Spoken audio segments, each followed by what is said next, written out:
Hello interwebs, welcome to Let's Fix Computers. We're doing a voiceover episode today while I share my experiences in trying to refurb a MagSafe 1 charger. I have a pair of these in the shop and they're old ones that have been used and abused and they're all held together with electrical tape. But because the MagSafe 1 connector is on its way out, I didn't really want to spend sort of the best part of £60 to £90 replacing my MagSafe 1 chargers. And in addition to that, I was kind of curious as to whether it was actually possible to replace the cables on these.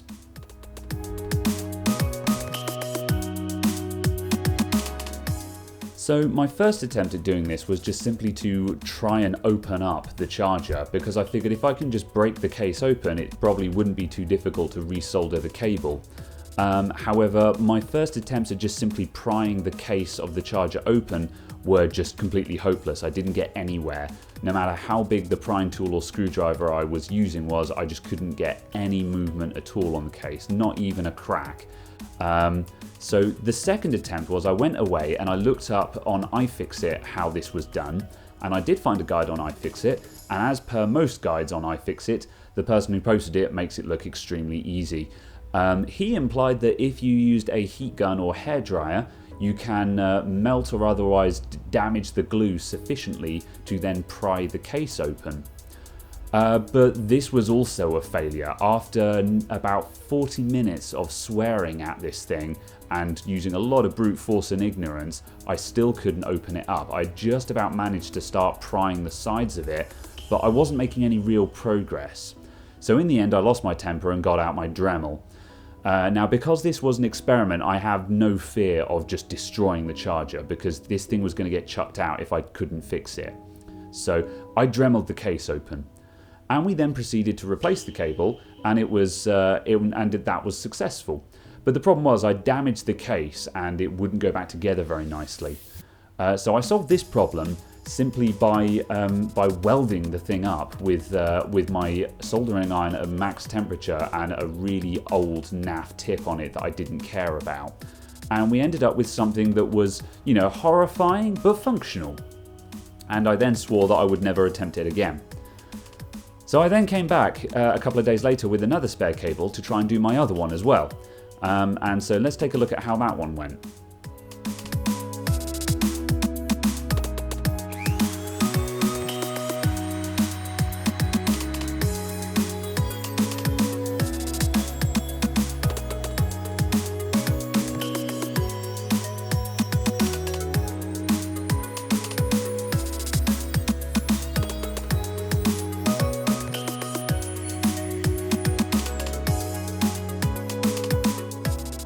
So as you can see this time round, because I haven't tried to pry it in advance, I've gone straight in with the Dremel and we've ended up with a nice clean cut down the edge. I've gone just deep enough to see the copper heat sinking on the inside, and we've got a little bit of gap there, so there's no real danger here.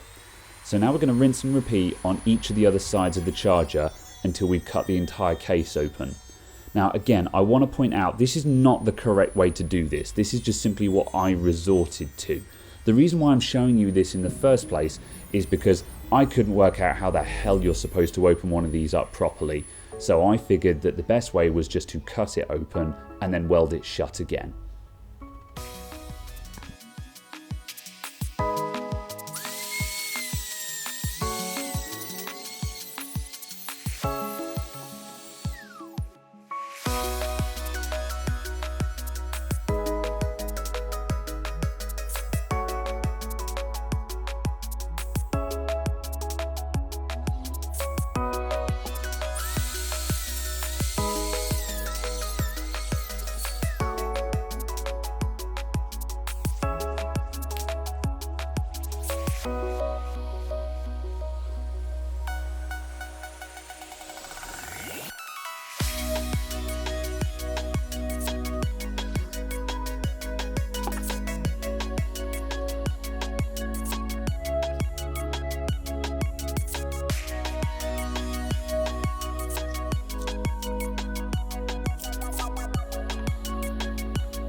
So now we've gotten into the charger, we're faced with this copper metal heatsink across the top of it.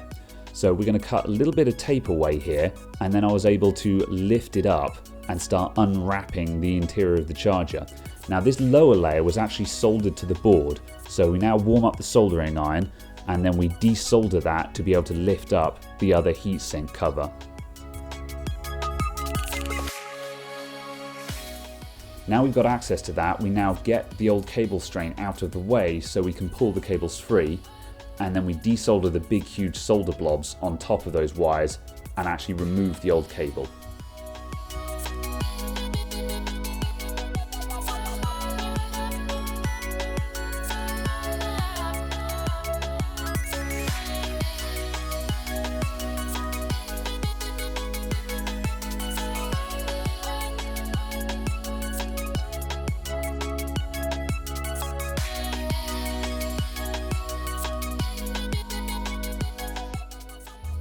Now we've got the old one out, we can now thread in the pins on the new wire and then solder those in place.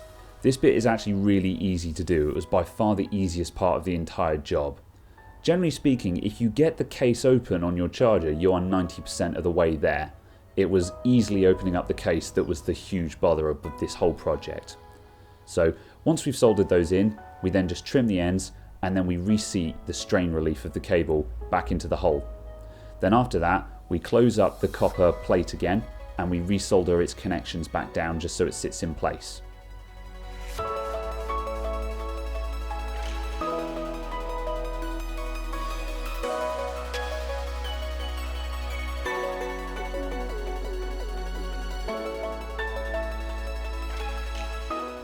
And now to close up the case, I need to position the cable management arms back in place. So we just sit those in place and then I just simply press the top case down into place. Now it's not going to stay there because we've cut all of it open. So we're just going to hold it together, and now I change out the tips on my soldering iron and we weld it shut again.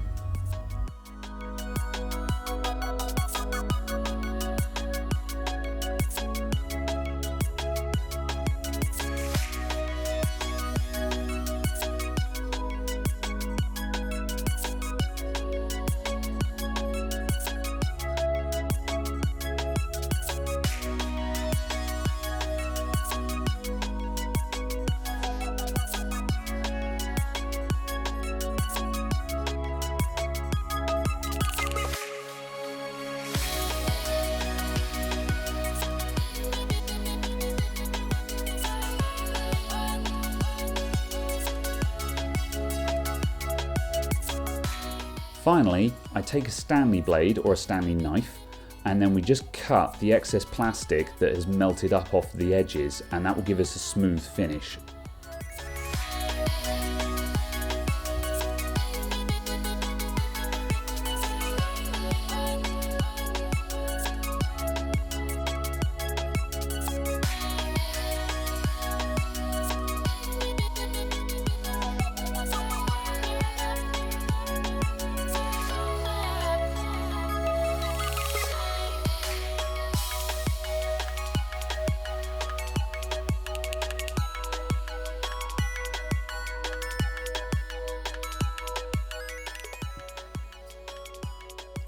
Alright, so I'm fairly happy with that second attempt.